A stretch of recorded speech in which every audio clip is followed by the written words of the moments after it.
विज्ञान भारती सेकंड कक्षा 7 अभ्यास कार्य पुस्तिका की इकाई 8 को देखते हैं। जीवों में श्वसन।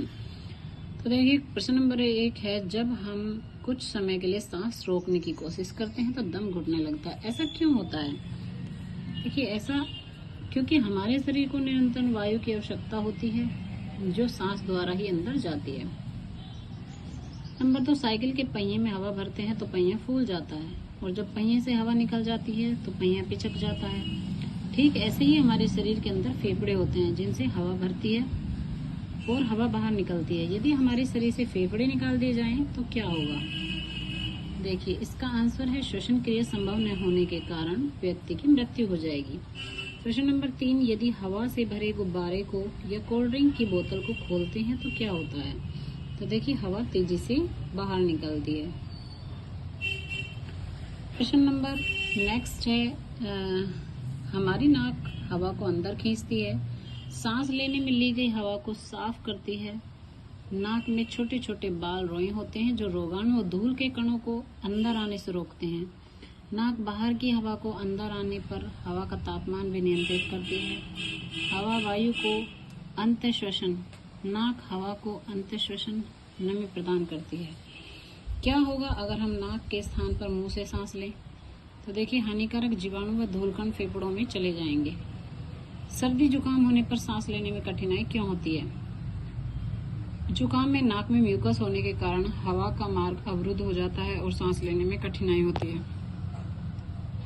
वातावरण के ऑक्सीजन युक्त वायु से फेफड़ों तक पहुंचना अंतःश्वसन तथा फेफड़ों की कार्बन डाइऑक्साइड युक्त वायु को नाक द्वारा बाहर निकालने की क्रिया को उच्छ्वसन या निःश्वसन कहते हैं।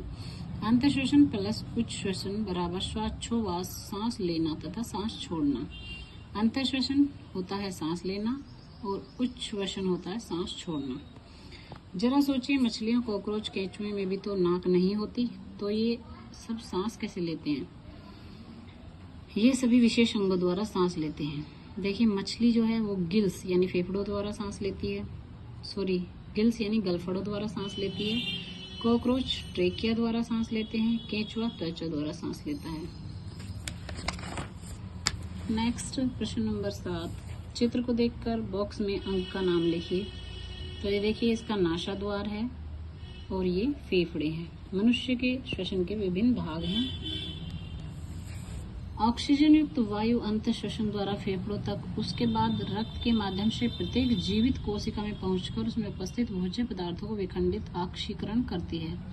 इस संपूर्ण प्रक्रिया को श्वसन कहते हैं। तो देखिए सबसे पहले नासाद्वार के बाद नासा गुहा में जाती है, फिर ग्रसनी में, फिर श्वास नली में, उसके बाद श्वसनिया और उसके बाद फेफड़े। उपरोक्त प्रक्रिया को श्वसन प्रक्रिया कहते हैं। प्रश्न नंबर 8 है, सही कथन के आगे सही तथा गलत कथन के आगे गलत का चिन्ह लगाइए। श्वसन एक रासायनिक प्रक्रिया है जिसमें ग्लूकोज का अणु कार्बन डाइऑक्साइड तथा जल में अपघटित होता है, तो ये सही है। श्वासोच्छ्वास कोशिकाओं के बाहर होने वाली क्रिया है, ये भी सही है। श्वासोच्छ्वास में ऊर्जा खर्च नहीं होती, ये गलत है। श्वसन में ऊर्जा मुक्त होती है, ये सही है। प्रश्न नंबर 9, मास्टर जी ने ललित 12 वर्ष को, उसके छोटे भाई 1 वर्ष, उसके पिताजी 35 वर्ष तथा दादाजी 65 वर्ष 1 मिनट में कितनी बार सांस लेते हैं? स्टॉप वॉच की सहायता से जांच करने के लिए कहा। तत्पश्चात मास्टर जी ने ललित को सारणी से मेल करने को कहा। तो देखिए नवजात शिशु जो होता है वो 30 से 60 बार लेता है 1 मिनट में सांस। स्कूल का छात्र 25 से 30 बार लेता है और वयस्क जो होता है वो 15 से 18 बार प्रति मिनट। वृद्ध जो होता है वो 18 से 30 बार प्रति मिनट। नेक्स्ट देखिए, मास्टर जी ने ललित से कहा, एक छोटा गुब्बारा और एक बड़ा गुब्बारा लो, दोनों गुब्बारों में हवा भरो। अब दोनों गुब्बारों में से एक ही समय पर हवा निकालो। यह तो स्पष्ट है कि छोटा गुब्बारा जल्दी खाली होगा। इसी तरह फेफड़ों में भी वायु भरती और निकलती है। उपरोक्त कथन के आधार पर बताइए क्या कारण है कि सभी सदस्यों का श्वसन दर अलग अलग है। देखिए सभी सदस्यों के फेफड़ों की क्षमता यानी हवा भरने की क्षमता अलग अलग होती है, इसलिए श्वसन दर भी अलग अलग होती है। नेक्स्ट देखिए, कारण बताइए। क्या कारण है कि किसान खेतों की मिट्टी की गोड़ाई समय समय पर करते रहते हैं? देखिए, किसानों द्वारा खेतों की मिट्टी की गुड़ाई करने पर मिट्टी भुरभुरी हो जाती है, जिससे मिट्टी में हवा व पानी अवरुद्ध ना हो और फसल अच्छी हो।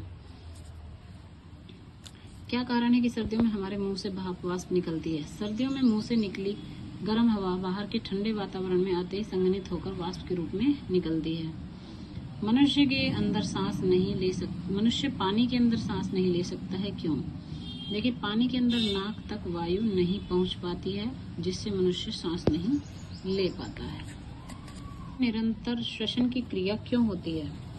देखिए, पेड़ पौधे जीवित होते हैं। इनमें निरंतर जैविक क्रियाओं को संपन्न कराने हेतु ऊर्जा की आवश्यकता को पूर्ण करने के लिए निरंतर श्वसन की क्रिया होती है। जम्भाई आने का कारण लिखिए। जम्भाई आना अनैच्छिक क्रिया है।